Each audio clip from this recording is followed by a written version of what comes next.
Bonjour, donc aujourd'hui nous allons continuer notre étude sur la volonté de Dieu. Aujourd'hui c'est un petit peu particulier parce que nous allons parler de la volonté de Dieu tout en redonnant une nouvelle désignation de l'enfant de Dieu. J'avais un petit peu fait exprès de ne pas vous la donner avant parce que je voulais faire une étude bien particulière pour cette désignation. Elle est en lien direct avec la volonté de Dieu. Donc nous allons commencer par lire un texte de Ézéchiel chapitre 37 verset 6. Je vous lis ce texte, vous l'avez à l'écran. Je vous donnerai des nerfs, je ferai croître sur vous de la chair, je vous couvrirai de peau, je mettrai en vous un esprit et vous vivrez. Et vous saurez que je suis l'Éternel. C'est particulier, vous allez me dire. Avant tout, on va remettre ce texte dans son contexte.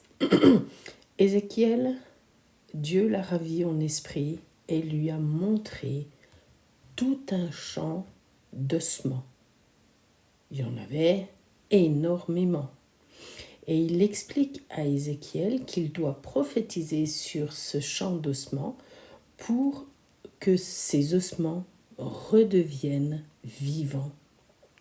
Il veut redonner de la chair, il veut redonner des nerfs, il veut redonner de l'esprit à ces ossements pour que ces ossements se réunissent et deviennent des êtres humains et puis ensemble, tous ensemble, deviennent une armée. Très intéressant tout de même de voir comment Dieu va faire renaître de quelque chose de mort, quelque chose de vivant. Et là, en l'occurrence, c'est une armée. L'armée du peuple d'Israël s'est endormie, voire même est tout doucement allée jusqu'à la mort et s'est asséchée par désobéissance. Aujourd'hui, nous allons comprendre comment Dieu, à un moment donné bien précis dans l'histoire, a fait renaître cette armée. Cette date précise est le 14 mai 1948, où l'État d'Israël a été créé. Il est important de comprendre que pendant des siècles, le peuple d'Israël a été éparpillé dans le monde parce que Dieu avait dit « je les ferai partir, je les disperserai dans le monde », mais il avait promis qu'un reste permettrait de refaire le peuple d'Israël. C'est ce qu'il s'est passé le 14 mai 1948. Passant mal, il faut quand même l'admettre.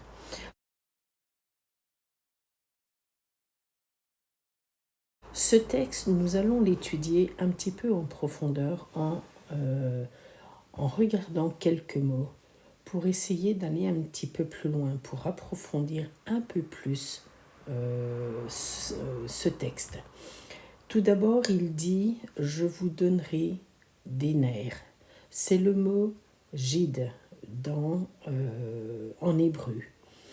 Ce mot correspond vraiment au système nerveux qui est dans le corps et qui permet de redonner de l'influx nerveux, qui permet de ressentir, qui permet de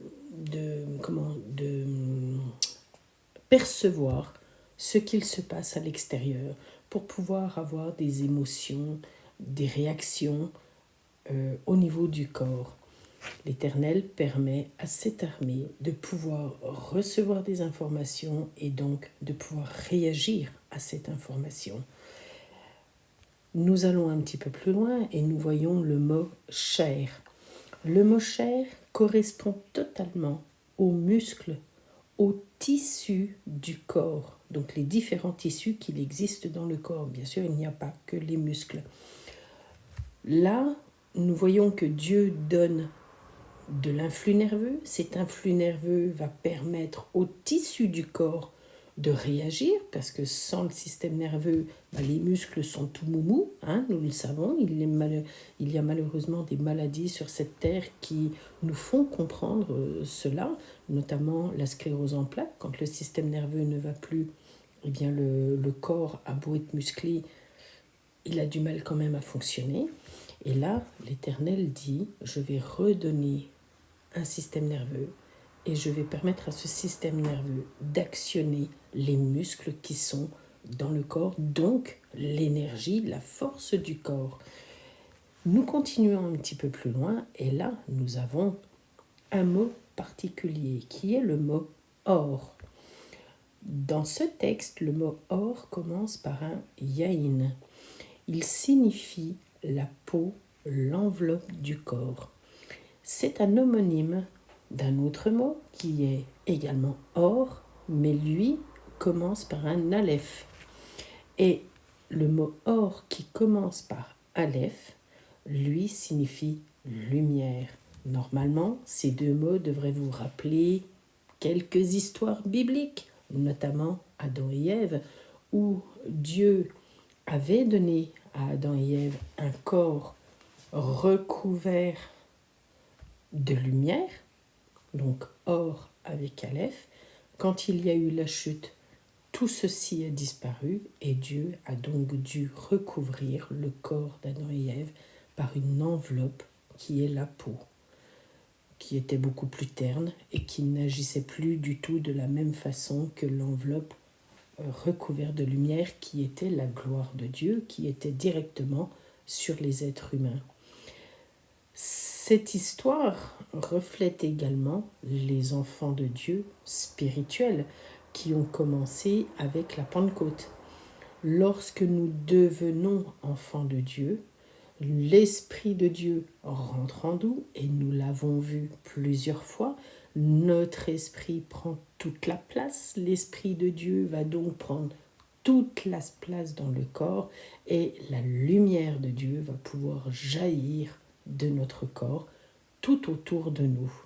Ce matin, je vous ai envoyé un schéma avec un cercle. J'ai amélioré ce petit schéma et j'en ai fait une sphère que vous voyez à l'écran. Je voudrais parler de cette sphère, mettre une petite parenthèse et parler de cette sphère.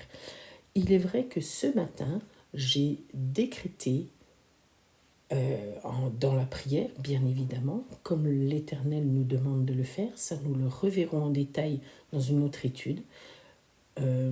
J'ai décrété que sur un rayon de 2 kilomètres à la ronde autour de moi, donc je le fais autour de moi, mais également autour de moi dans ce sens-là, sur un rayon de 2 km, ça fait un diamètre de 4 km. Vive les matheux.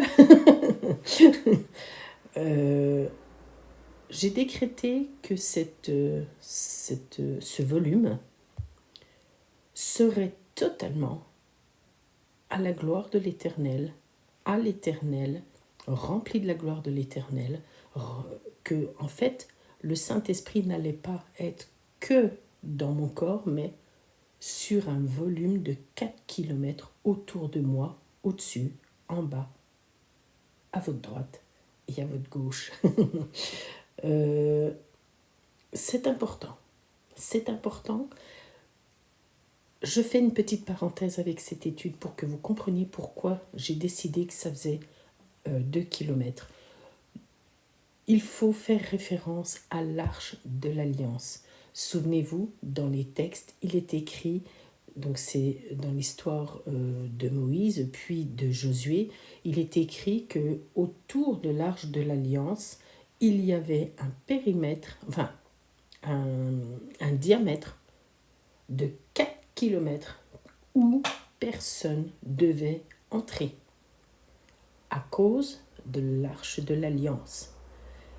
Souvenez-vous, le peuple de Dieu, enfin ceux qui étaient responsables de l'arche de l'Alliance et de la déplacer, devait partir, puis longtemps après, 2 kilomètres après, c'est le peuple de Dieu qui pouvait suivre l'arche de l'alliance. Il en était de même lorsqu'elle était dans le tabernacle, il en était de même lorsqu'elle était dans le lieu très saint du temple. Il fallait faire très attention parce que lorsqu'on rentrait dans les parvis du temple, donc du temps de de Salomon, excusez-moi, puis d'Esdras et Néhémie, ensuite lorsqu'ils ont construit le deuxième temple, on entrait dans le lieu de Dieu, dans la propriété de Dieu. C'est pour ça que je vous ai parlé ce matin d'ambassade. Encore aujourd'hui, alors bien sûr, le temple n'existe plus en Israël, mais l'esplanade du temple existe toujours. Et donc, quand on monte au mont Moria et qu'on arrive au niveau de l'esplanade du temple, eh bien, on arrive sur l'endroit où Dieu avait décidé et avait dit à Abraham, puis à David, que c'est l'endroit où le temple serait construit. N'oublions pas que le temple a 3 parties, que la 3e partie, ce sont les parvis du temple. Dans Ézéchiel 41, si je ne me trompe, 41 ou 42, je ne me souviens plus exactement, mais je crois que c'est 42, Ézéchiel 42, on a la description des parvis du temple qui font 1,5 km. Donc c'est un carré qui fait 1,5 km de long, 1,5 km de large. Donc c'est un petit peu réduit. Mais ça, ce temple qui est décrit dans Ézéchiel 41, 42, 43, 44, c'est pour le temple qui sera reconstruit durant le millénium. Ce sera un 4e temple qui sera reconstruit pendant le millénium. Tout ça pour vous dire quoi? Tout ça pour vous dire que lorsqu'on est enfant de Dieu, le Saint-Esprit est en nous. Nous lui laissons toute la place. La gloire de Dieu ressort de nous. Et ce matin, j'ai décrété par loi divine, par décret royal divin, que tout l'espace allait rayonner sur un diamètre de 4 km tout autour de moi, partout. C'est très important. Et là, nous sommes en train de voir que le mot or signifie la peau. Donc Dieu a donné à cette armée terrestre, donc d'Israël, de la peau. Par la suite, Dieu donne à son armée céleste de la lumière. C'est nous. Voilà, tout ça pour vous raconter ce qu'il en est par rapport à la lumière et la peau. Nous poursuivons avec le mot rouar, qui est dans le texte, bien évidemment. Le mot rouar, c'est esprit. Dieu dit qu'il va souffler son esprit. Encore une fois, nous revenons à Adam et Ève, enfin plutôt à Adam, où Dieu redonne pas, souffle son esprit à l'intérieur de l'être Adam qu'il venait de façonner, et là, Adam a pris vie. Dieu a décidé de faire la même chose par rapport à l'armée terrestre d'Israël, et Dieu a refait exactement la même chose par rapport à l'armée céleste, qui sont les enfants de Dieu, au moment où les enfants de Dieu naissent de nouveau. Le souffle de Dieu entre en nous et nous renaissons, nous prenons vie. C'est exactement ce que nous avons dans ce texte. Maintenant, nous allons faire un petit quelque chose assez particulier, c'est que nous allons reprendre chaque initiale de ce texte, de ces 4 mots, je vous dis des bêtises parfois. Nous reprenons, donc là vous avez à l'écran les 4 mots, donc Gide, qui signifie tendon, Passar, qui signifie chair, or, qui signifie peau, enveloppe, et roar, qui signifie esprit. Si nous réunissons les 4 lettres, les 4 initiales de ces mots, nous obtenons un mot qui est Geber. Donc je répète pour que vous compreniez bien ce que je suis en train de faire. J'ai repris les 4 initiales des 4 mots qui sont inscrits sur l'écran et je les ai mises les unes à côté des autres, bien sûr pour en faire un mot, et là j'obtiens le mot Geber.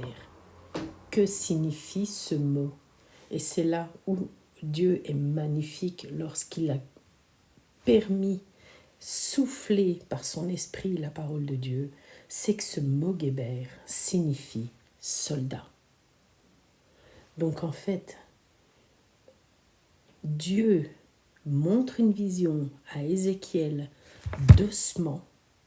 Il lui dit, tu vas prophétiser sur ce texte, ces ossements vont devenir une armée.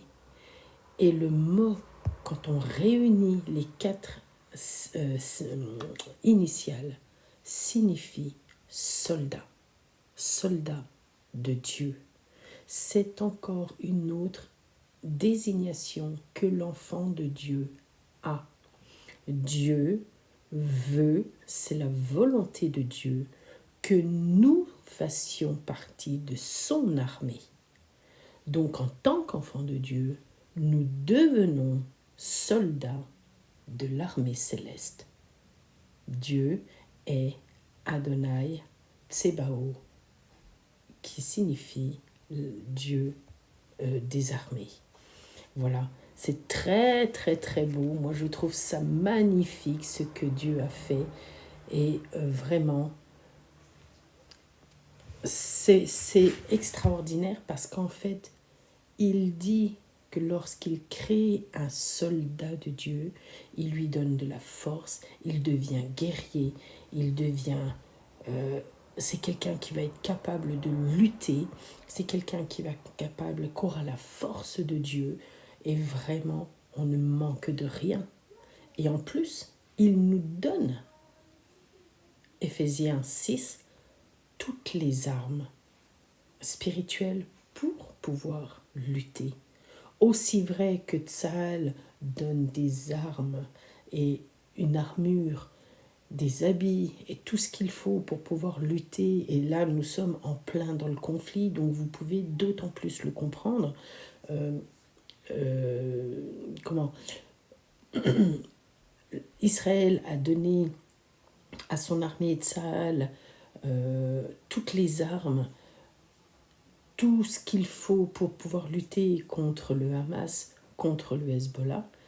Dieu nous donne les armes spirituelles, Éphésiens 6, pour pouvoir lutter contre notre ennemi qui est Satan lui-même.